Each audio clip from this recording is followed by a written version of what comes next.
We're learning more about the human mind and its potential. Many iterations create a big disruption. Take companies like OpenAI, it seems like they had more of a disruptive, discontinuous innovation. AI does, like most things, it's practically thinking for us. On the one hand, okay, that's potentially bad because we don't know anything anymore. But on the other hand, were we ever supposed to be infinite stores of knowledge and stuff our brains with facts? So I think it can have a really serious impact on global efficiency. On today's Legally Speaking podcast, I'm delighted to be joined by Rafie Faruq. Rafie is the CEO of Genie AI with an MSc in machine learning from UCL. During his time at university, Rafie specialized in generative AI, taught by leading researchers at Google DeepMind. Rafie has experience running a tech startup, scaling tens of thousands of users. He is passionate about building a legal community that is open source legal knowledge and contracts. Along his journey, Rafie has advised the Law Policy Commission and represented the Ministry of Justice on foreign trade missions. So, a very warm welcome, Rafie. Great to be here, Rob. Thank you for having me. Oh, it's an absolute pleasure, and a big fan of your entrepreneurial journey thus far. But before we get into all of that, we do have a customary icebreaker question here on the Legally Speaking podcast, which is, on the scale of 1 to 10, 10 being very real, what would you rate the hit TV series Suits in terms of its reality of the law on a scale of 1 to 10 if you've seen it? Do you know what? That's a funny one. I mostly know about TV series through other people telling me because I don't really watch TV. Yeah. But I've seen a few trailers and things, and I think it's 100% accurate. So I'm going to say 10. And we love your sense of humor, Rafie. So that's why we're excited to get you on. But we're putting that on the record, 10, and moving swiftly on. So to begin with, would you mind telling our listeners a bit about your background and career journey? Sure. Would you like me to start from Genie or really from the start of my personal journey? Let's go right to the start of your personal journey so people got a flavour of them probably leading into Genie. Sure. So my background's really mixed. I'm a bit of a confusing person. I studied philosophy and economics at university, but I've been a lifelong programmer. So I actually did philosophy and econ to learn more about the world and do something different. I then went into industry and became a bond and derivatives trader, where I was actually lucky enough to manage a portfolio of over £1 billion, which is way too much responsibility, way too early. Managing bonds through the European debt crisis, through Brexit. But I really wanted to get back to tech and have more of a, let's say, positive social impact in the world. Yeah. Rather than just move money around. And so I went back to university, studied machine learning, as you mentioned, with my co-founder Nitish. So that's where I met Nitish. And I specialized in generative algorithms for text data, which sounds obvious now, but 7 years ago, it was a fairly novel thing to do. And so we thought, okay, where's the obvious place where there's lots of structured text, and legal contracts was the obvious sort of place. And then we set out to speak to probably hundreds of lawyers and law firms and really understand the problem. And, Rob, what really surprised us was that there's so many documents and contracts and really data around the world and firms and companies, but the information's not really made use of. Rather, you have firms which sort of sometimes make small tweaks to templates and resell that information for tens of thousands of pounds. You've got in-house legal teams who are seen as cost centers and always struggling to keep up with their workloads. And so we thought, if AI can read all this information and assist people when drafting and reviewing documents, that could be really powerful. And that was the genesis of Genie. Yeah, and I love that story, and thanks for sharing it. And I want to kind of just go back to those philosophy and economics days at LSE, if I may, because before obviously completing your MSc, as we referenced, because where did the interest in AI stem from? I guess I've been a lifelong programmer, as I discussed. When I was sort of 14, 15, in fact, really like 13, I think, I was making websites in HTML, PHP. So I've always been fascinated by programming and how you can use tech to create. It's all about creation. for hopefully a social good and a positive impact. And I think where the philosophy and econ and all these dimensions sort of come together is, it's quite funny. You look, when you're going through life, you think, hey, why did I do that? Why did I do that? But later in life, I'm not sure if you found this, but things come together. Yeah. And now with AI, with my philosophy degree, because that specialized in ethics, I have a really sort of unique angle on the ethics of AI because I studied ethics at university. I also see the economic side of business and finance because I was a trader for a while, and I see the technological side because of the MSc in machine learning. So there's quite a variety of angles that actually come together in AI, and hopefully that gives us quite a unique perspective. Yeah, and I always talk about this from a skill stacking or experience stacking perspective. All of these things that you do, like you say, you're just building your own kind of career, your own path, and you pick out things from those experiences that can help you as you move forward. And like you just gave some great examples there of how you've been able to do that to create Genie AI. You've touched on it, but it's super impressive what you're doing. The world's most secure AI legal assistant. You're the CEO there.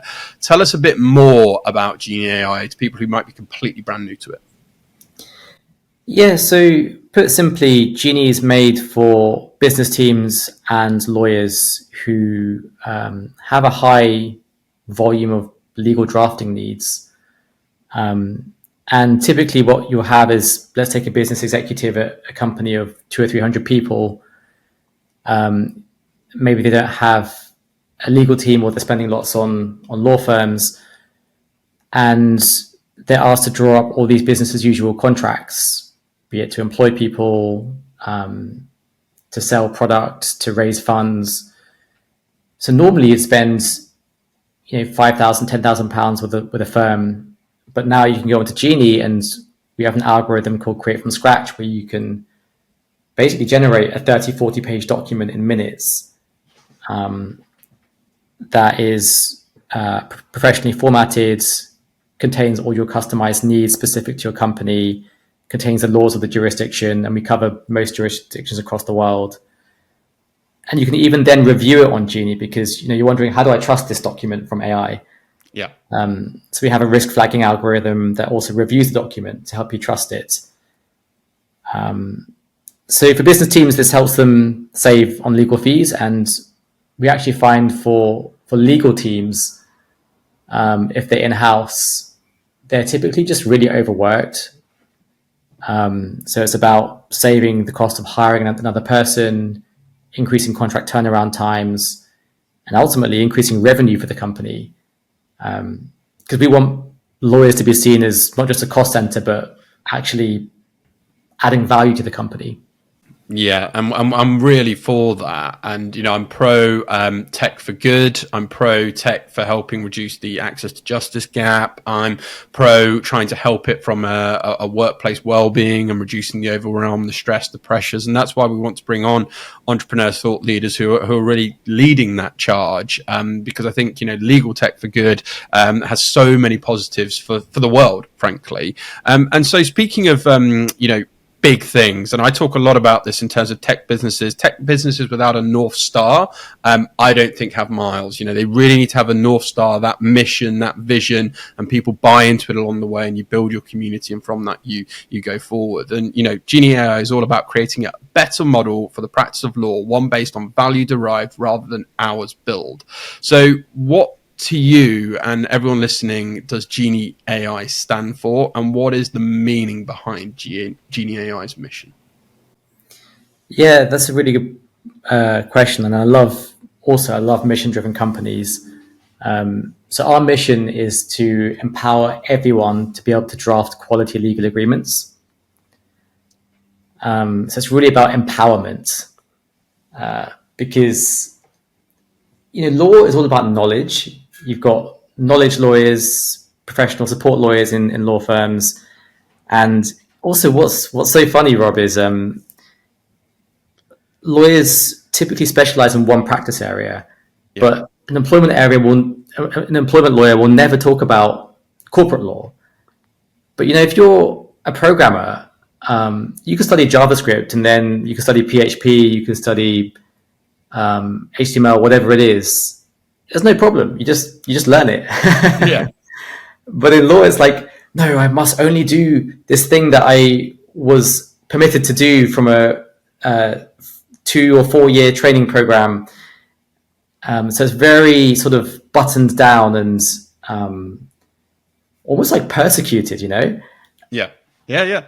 No, I totally get that. And, I think there's a bit of sort of reprogramming that could go on there as well in terms of mindset. And I think that's what you obviously have a big growth mindset and always looking at sort of, what's next and, how can I build on this, or how can I pick up this new skill, or whatever it might be. And we had Scott Stevenson on previously on the show, CEO of Spellbook, and he talks about, you've sometimes just got to pick up the tool. And, if you're waiting to become the perfectionist of this tool, then it'll almost be too late. You've kind of got to get out there and test. And look, let's talk about the actual functionality of Genie AI practically. We've talked sort of high level, but my understanding is you have a legal library of letters, contracts, policies, definitions, clauses. You also have resources and various solutions. So how does Genie AI in simple terms work? Talk us through perhaps a very basic process.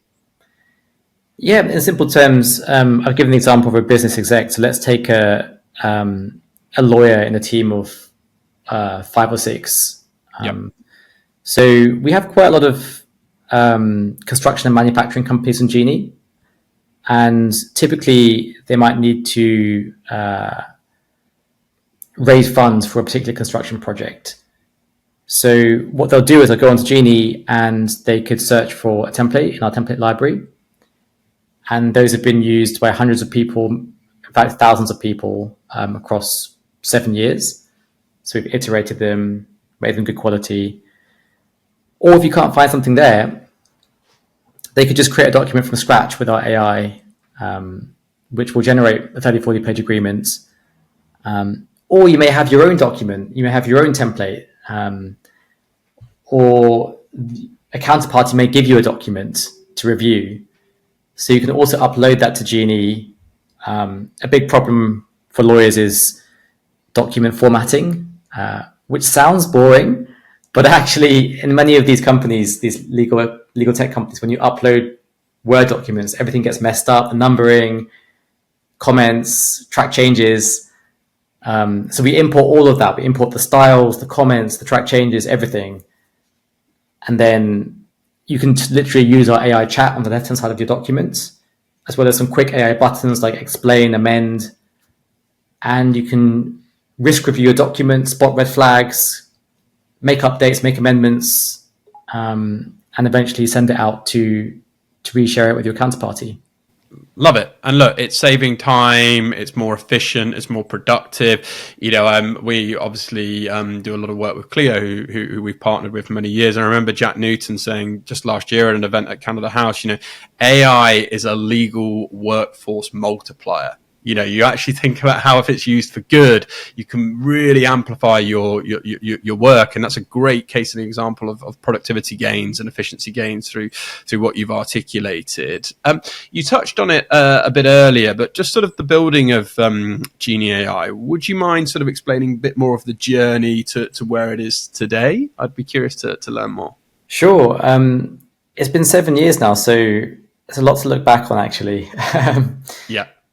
Yeah, I think there's been various phases of Genie, and you can also track it with the phases of AI because, as you mentioned in the beginning, I wrote my thesis on generative AI, and you can see a video from our sort of Entrepreneur First demo day. So Entrepreneur First is like a tech incubator, and I was talking about imagine a world where you could generate contracts end to end.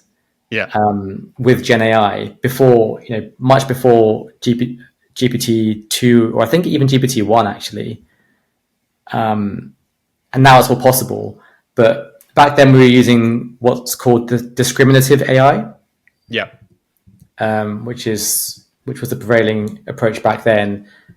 And we were using small models, small custom-made models that could predict certain things for certain tasks.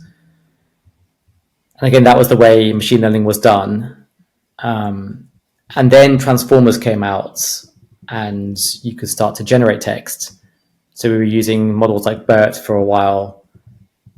And then, of course, the GPT-3 plus models came out, and we were quite lucky because we have Coastal Ventures as an investor, and they also invest in OpenAI. So we got some early access there, and were able to integrate them. Like, giving you a bit of a technical machine learning journey. I'm not sure if that was the journey you were looking for, but those are the sort of phases of AI in our company. Yeah, and look, there's going to be a lot of talk. We're kind of going to be moving away from generative AI to a lot more talk on a sort of agentic AI as well this year, which I'm paying a lot of attention in terms of some of the business I'm involved in. But I guess an AI question for you is, how do you think legal AI will impact the global economy over the coming years? Legal AI, did you say, or AI in Yeah. general? Yeah, yeah. This is also like really interesting for our company because what we're trying to measure right now is how many people have we actually helped employ or have been employed on our paper? How many products have been sold? How much funds have been raised? We have a construction company in Australia that builds infrastructure and bridges, and we're like, okay, have we built a bridge in Australia? Or like, the paper that it was drafted on. So Yeah. this is real economy stuff. And that's what's really exciting. Contracts and legal is just a small part of the story. It's like, okay, what is the impact you're having? So some people see contracting as a tax on the global economy. It's sort of an inefficiency that prevents business from happening, but a necessary evil, if you like, because you need to cover risk and so on. But if we can minimize that gap across all business globally, which is sort of another aim of ours, then we can make the entire global economy more efficient and productive. So I think it can have a really serious impact on global efficiency. Yeah, no, and we're for huge impact, and we want to get the voices of people we think are going to ultimately shape and change the world. And I think obviously what you're building is great. I guess another follow-up question to that, sticking with impact, what do you see as the impact of combining Genie's open app with deep learning? And if you want to give any definitions for people that, again, might be at sort of the newbie level for that, just to kind of get people with us, feel free to do so just from a deep learning point of view. For sure. That's a nice question. So one of our values at Genie is open, because coming into this as two programmers, myself and Nitish, and seeing law was so closed and hiding all the precedents, the templates, we thought, let's just give everyone access. So people have been able to access our template library for a few years for free. You can just search for them on Google. And this is what we mean by open app. And very soon, you're going to be able to access Genie without even logging in and use the AI, draft contracts, review contracts, customize them with no accounts, without paying, based on our freemium business model. And that's really powerful because you're just giving away everything to get more usage. And deep learning is just really the basis of most machine learning these days. It just means using deep neural nets. So generative AI is actually deep learning. But we can also talk about agentic AI, as you mentioned. But the power of all of this when everything is open and free to use is for us really exciting from a product perspective. Yeah, I love that. And I remember we've had quite a few product people come on the show, and they there's a great phrase in product: fall in love with the problem, not the solution. And I think I can see you sort of nodding to that as well. And it's so true, isn't it? I think particularly if you're trying to innovate, you've really got to lean into what is that pain point, what is that problem. And that leads nicely onto building a startup, because you've successfully scaled a tech startup before. What lessons from that venture have been most valuable in building Genie AI? Yeah, so that was my first startup. And I would say really the basics around books like Lean Startup, which talk about, as you mentioned, quick iteration, but also really understanding and listening to the customer. So I actually think this is our biggest strength at Genie, which is we have such a, like, I want to say most of our energy goes into customer research. Yeah. I conducted last year, in the space of 3 months, over 100 user interviews myself. So every Friday we have user interview day where we basically speak to our users. And that's every week. So that's the mistake I made in my last company. We created a really complex, amazing solution, which people use, but not that much. Yeah. And that's always the problem in tech companies. Like, tech people love to build technologically advanced stuff, but as you've probably heard from other speakers, is it what the customer wants? That's always the key. Yeah, it's being client centric, right? And it's being ferociously centered around what is important for them. I think sometimes there is an element, though. There's a famous, isn't there, Henry Ford quote. I think, if I'd have asked my customers what they want, they would have wanted faster horses. And obviously it was the automobile that was the breakthrough innovation. But your point being, though, I think really you should be collaborating. You should be giving your customers, your people that are already in that Genie AI ecosystem, a voice and hearing that and partnering with them. And they'll obviously continue to use, champion, and you'll grow from there. And I'm a big advocate for being as client-centric as possible. Look, entrepreneurship is hard, and I like to be very candid with our listeners because I want to inspire people that might be sat there or finishing studies or been in a career for many, many years and they've held back from starting. I always like to give a very honest overview. So I'd like to get your perspective on challenges and opportunities. What have been the challenges and opportunities you've encountered when introducing sort of AI-driven legal solutions across multiple legal jurisdictions? Because I'm sure that's interesting. And as an extension to that, how do you see sort of venture capital investment to expand globally? Yeah. I mean, my advice to first-time entrepreneurs is don't. And if you still want to do it, then do. but generally, at all costs, it's probably for most people not a good idea. It's sort of like sports. I don't know, did you have like a favorite sport? Or Yeah, listeners will know I'm a big Liverpool football fan club over here, and I played lots of sports, rugby, etc., over the years. Nice. So then, I mean, you'll know then, like, to be a top professional sportsman, the sacrifice is just unreal. Yeah, Like, it's inhuman. You have to give up just so much of your life, your friends, your family, your things you like to do to be at the very top. And competitive markets are very similar. Perfect competition creates a space where only it's winner takes most, if not winner takes all.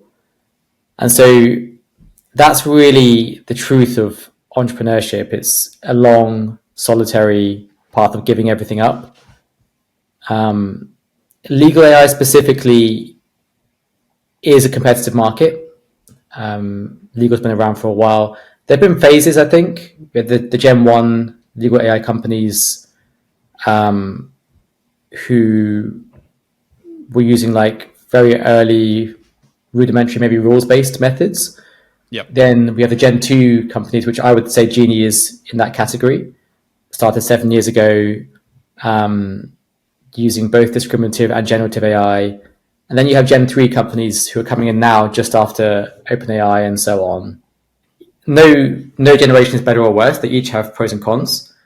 Today's episode is brought to you by Clio, host of the first ever Clio UK Virtual Growth Summit, running from 1 till 4:45 p.m. on March the 19th. Clio have an amazing lineup of expert speakers covering a range of topics to help you grow your law firm in 2025, like strategies to grow your personal brand, the power of change management, marketing, website and SEO mastery, tips on AI, and the future of legal tech. Best of all, the entire event is free to attend. Plus, all the sessions will be live on the day, so you'll have a chance to ask questions, connect with fellow legal professionals, and share learnings. Secure your spot today by simply visiting clio.com/growth. Clio looks forward to seeing you at the UK Virtual Growth Summit on March the 19th. Now back to the show. I could talk also about expanding globally, but I want to just pause there, to see where you want to direct this Yeah, further. no, I think it's great, and like it's just what I call evolution of entrepreneurship, isn't there? There's different different things coming out. Even if you start a product that's so innovative tomorrow, it'll be out of date the next day. It's just how the world works. It's why look at companies like Amazon. They're so focused on continuous improvement. They're so focused on that because obviously that's just the way the world is going. But yeah, feel free to carry on in that direction. Yeah. So on continuous improvement, first of all, maybe there's the idea of iterative innovation and disruptive innovation. So you need both in a startup. Iteration will keep you going day to day, and many iterations create a big disruption. In fact, Jim Collins is a big proponent of that. If you read books like Good to Great, it's just like turning the mill along one path for a really, really long time. But on the other hand, when you take companies like OpenAI, it seems like they had more of a. I mean, you could argue it both ways because there was GPT-1, 2, 3, and so on. But it seems more of a disruptive, discontinuous innovation. Where Sam Altman was basically like, go build AGI and just see what happens. So you need to take some big bets that are sometimes intuition based, sometimes starting at the end and working backwards in terms of how you get there. Most of the time, if you really have an innovation, everyone's going to think you're wrong. Yeah. Yeah, and you need to be strong enough to stand up to that. And I just want to kind of go back to the Jim Collins. It's well read, Good to Great, because it is a brilliant book. And you're referring to the flywheel there, and actually being able to capture. It's almost like maintaining that momentum. When you have these inputs, you need to find a system that's going to capture that energy to keep catapulting you, so you can keep going forward, keep innovating, keep building on what you put in. And I think it's a great analogy. So I really appreciate you sharing that. I want to switch lanes a little bit to talk about Law Policy Commission, because you have advised the Law Policy Commission published by the Law Society. You've also represented the Ministry of Justice on foreign trade missions. So what did you learn during those particular experiences? Yeah, I think mainly the UK government's actually pretty good when it comes to sort of legal tech and legal in general. When you look at the US compared to the UK, in the UK, for example, you can actually give legal advice as a non-law firm, as long as you don't give advice for what's called non-reserved activities, things like wills, probate, criminal. So, and I mean, the word legal advice itself is a strange concept. It's not, I believe it's not actually in any regulations or legislation. It's more something that you may come up against in case law and things. But in the US, if you try to give legal advice or if your product potentially goes towards that area, it's a lot more risky because they have what's called the UPL, the unauthorized practice of law. And not only that, but all the laws differ from state to state. So the US is quite strict. And we also have ABSs in the UK, which are alternative business structures where non-lawyers can create law firms. In the US, I think only Nevada offers that. That someone should check that. But the discussion has been had in various states and actually pushed back against. So it's a fairly strict regime there, and that's what I've really liked about the UK. Like, they're very open. They're investing in legal tech. UK case law is now available via a new website and portal. So yeah, good things are happening, and for us to be able to be part of the conversation at the government level has been a really great honor. Yeah, and it's inspiring, and it again lends back to what I like to discuss, which is tech for good. Again, you gave some good context around that. Your role, what role do you see then? Let's sort of think about law and accessibility, because again, it's a big theme and things that we're passionate about here on the show. What role do you see generative AI sort of playing in making the legal system more accessible? And what emerging trends in AI and legal tech are you most excited to see? Yeah, I mean, accessibility and access to justice, I think, has been massively improved through Gen AI. I think the people who have most to gain are actually those who are perhaps least well off in society, providing you have access at least to a sort of computer and internet, because you now have individuals all over the world. Like, let's say you're improving the plumbing in your bathroom or fixing some pipes or something. Historically, people wouldn't get contracts for that, but now, at the very least, you can spit something out of ChatGPT and hope for the best. It's probably Yeah. not going to be very legally robust, but at Genie, what we're doing is we're giving away as much as we can for free. So we have a free tier where all these people and individuals can come on the platform and just get out 2 or 3 contracts for free without paying anything. And the reason we do that is for access to justice, so everyone can use Genie and get their legals done. Because historically, people couldn't do that. It was such a opaque black box. Yeah, and I think that's what's important about this. This is giving people an opportunity to hopefully have access to things that historically just weren't invented. And so, the puck is definitely going in this direction. It's hopefully going to get better, more helpful, quicker, faster, all of that good stuff. So let's talk about shaping the future of sort of an AI-driven legal workflow then. Can you give us an insight into how seamless AI integration is currently transforming traditional processes? Yeah, for sure. So you want, just to clarify, you want to know more about where things are going with legal AI going forwards, right? Yeah. Yeah. Yeah, this is a really interesting one. Probably one of my favorite topics right now because as business leaders, we have to forecast into the future. Yeah. So we had discriminative AI, we had generative AI, and people are saying this word agentic AI. That is going to be a big theme this year, and maybe I'll say Genie's perspective, but then I'll also provide some critique around agentic AI as well. Yeah. So for Genie, it's brilliant, really, because the company that can win from agentic AI is the company that has the most possible tools and actions for the agent to use. And what agentic AI does is it's basically an AI model that can semi-autonomously or autonomously take advantage of all sorts of different actions based on data and the environment around it. So it can make a plan and execute that plan by itself. And moreover, it may be able to do that proactively as well without you even giving instructions. Yeah. So for us, we've spent 7 years building this DocX native real-time collaborative editor where you can do all sorts of editing actions, both legal specific and like Microsoft Word and beyond. So not just writing and track changes, but also flagging risks and bringing up issues and so on.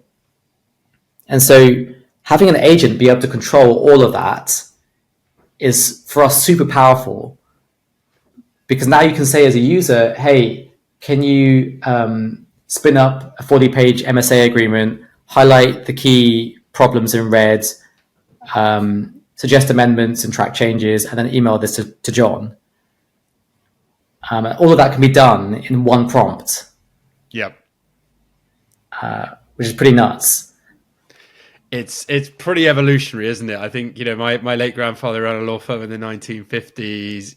I think he would struggle to comprehend sort of, that sort of world, but it's the world, and that's the way things are going. And I think it's hugely exciting. And that's why we're keen to keep having these conversations on the show to hopefully educate and inform and inspire people. I know something you're very passionate about and we've touched on, but I want to ask a sort of deeper question is around ethics, particularly linked to AI.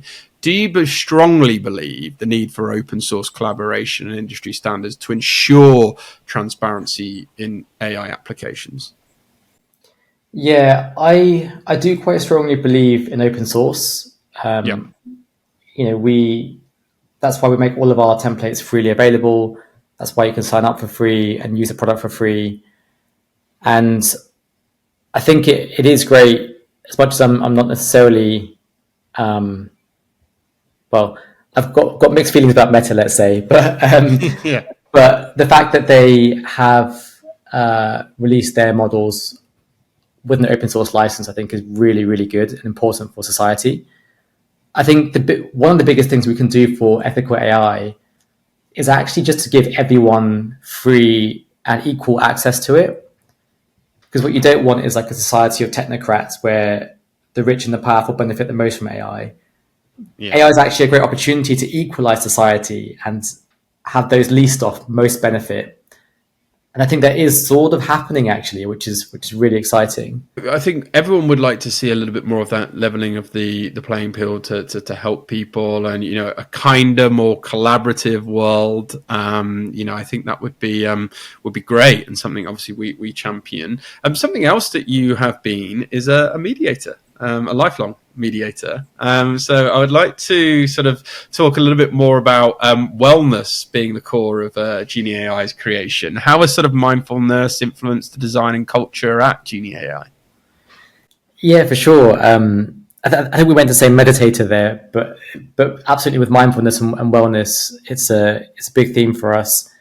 If you want to achieve high performance, you need to do that with the least possible stress, because high performance and stress sometimes, well, often come together.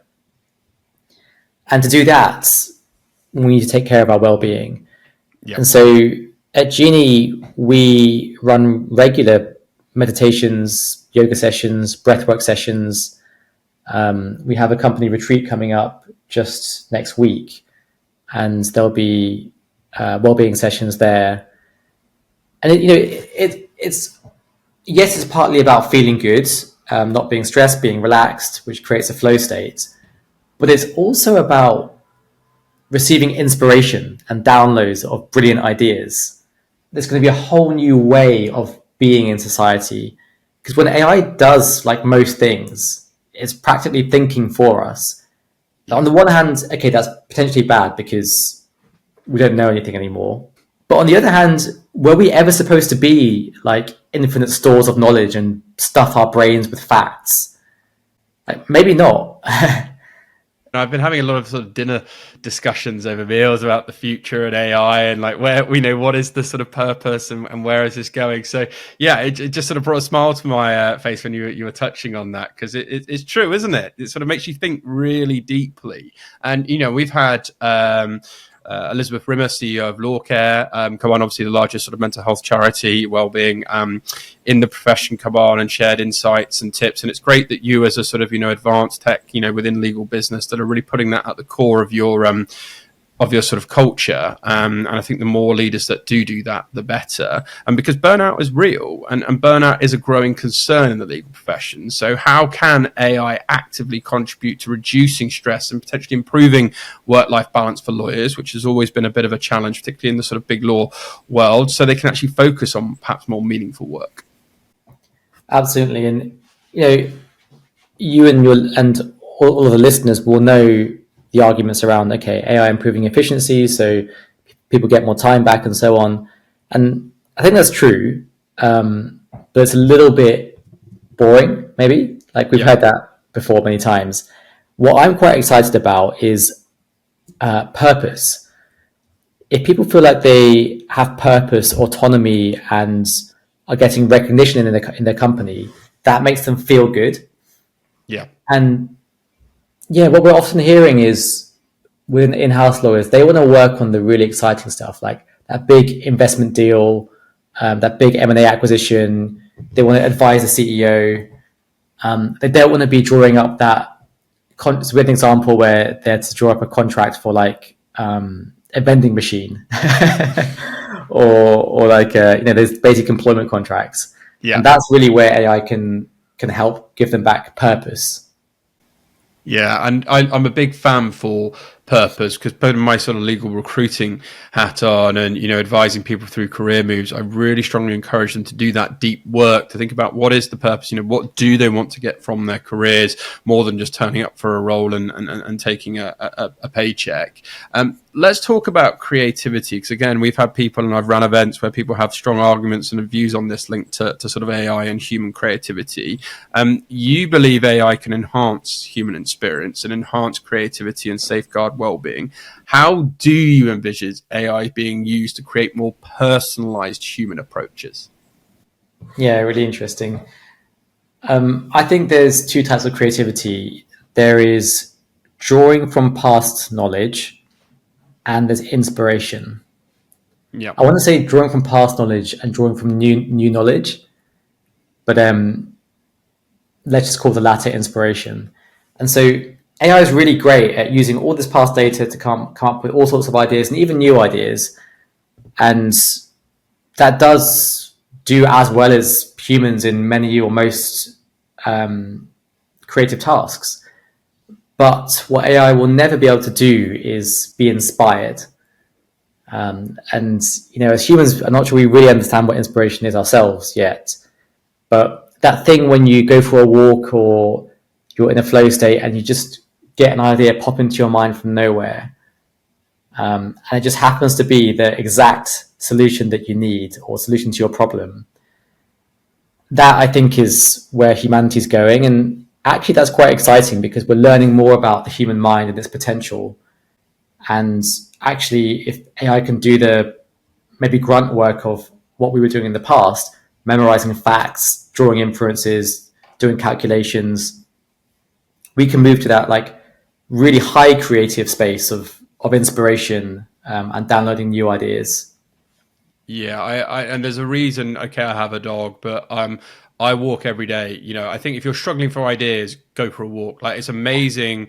Probably the mornings when I'm on that walking my dog is my most creative thoughts, and I'm always capturing them or maybe putting them into my AI personal assistant and then trying to work on developing those flows, whatever it might be. But if you're struggling for ideas or lacking creativity, a body in motion, the amazing, like you say, that flow state, things come to your mind that just make sense, or your best moments. And sometimes it's not the amount of hours you work in the day, it's the quality. And I think if you can get yourself into that space, that 5-10 minutes, whatever it might be, where you're kind of really in flow, can be super, super powerful. And talking of powerful, I want to talk about LinkedIn, the world's largest professional networking site. I'm a big advocate for LinkedIn. I'm regularly there. But in one of your most recent LinkedIn posts, you share big law firms should partner with or acquire AI companies, not for internal efficiency, but for external client services. So could you tell us more about why firms should seek external services?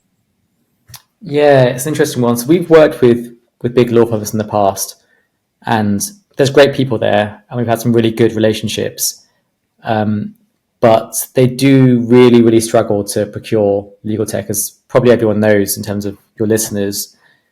They struggle because of data security. They don't own their clients' data, the partnership structure, the billable hour. They don't want to be more efficient necessarily.